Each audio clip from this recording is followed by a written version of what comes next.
Allahu Ekber. Истанбул денеска е преполн со илјадници муслимански верници. Уште од синоќа во поставени шатори чекаа влез во Аја Софија, која одскоро е џамија, а денеска по 86 години се одржа првата петочна молитва. Се беше подготвено. Послан беше тиркизен килим за дочек на верниците, а фреските и христијанските обележја, меѓу нив и онаа на Марија со Исус, беа покриени. Тројца имами, еден од нив професор по религиски студии, беа ангажирани за денешниот чин.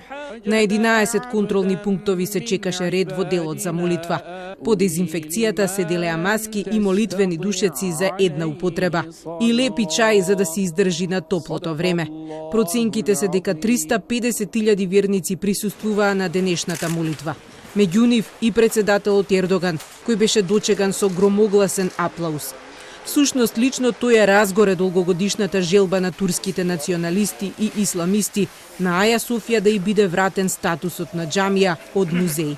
Неговата одлука предизвика жолчни debati во истанбулското општество, но за верниците денешниот чин е радосна вест. Fatih'in fethettiği İstanbul'un Ayasofya'sındayız. Bence doğru olan buranın müze olmasıydı, cami olması. O yüzden hem mutluyum hem de heyecanlıyım.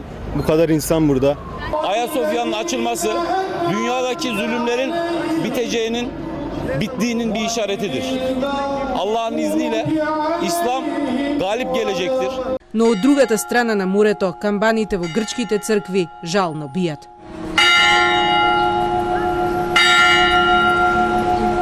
Православниот свет се обидуваше да му укаже на Ердоган да не предизвикува еден вид на крстоносна војна. Се обидоа да влијаат и муслиманските интелектуалци, но за Ердоган тоа е суверено право на државата. Соседна Грција најмногу се противи, тврди дека се нарушуваат христијанските религиозни чувства. Од Соединетите Американски држави реагираше и грчкиот епископ.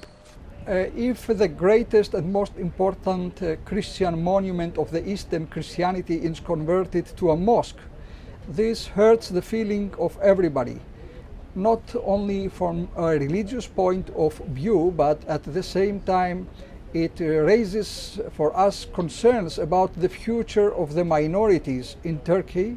Иако денеска Аја Софија беше преплавена од верници, голем дел од турците се скептици за оваа одлука.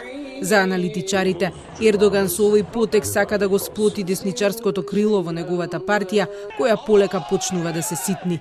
И всушност ова е негова агенда за да ги прикрие другите проблеми во општеството.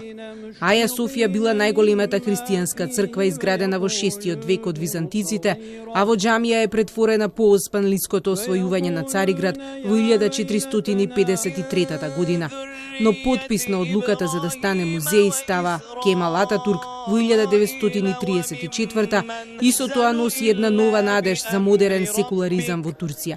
Но турските исламисти успеа со петиција да го оспорат неговиот подпис на Врховниот суд пред точно 2 недели.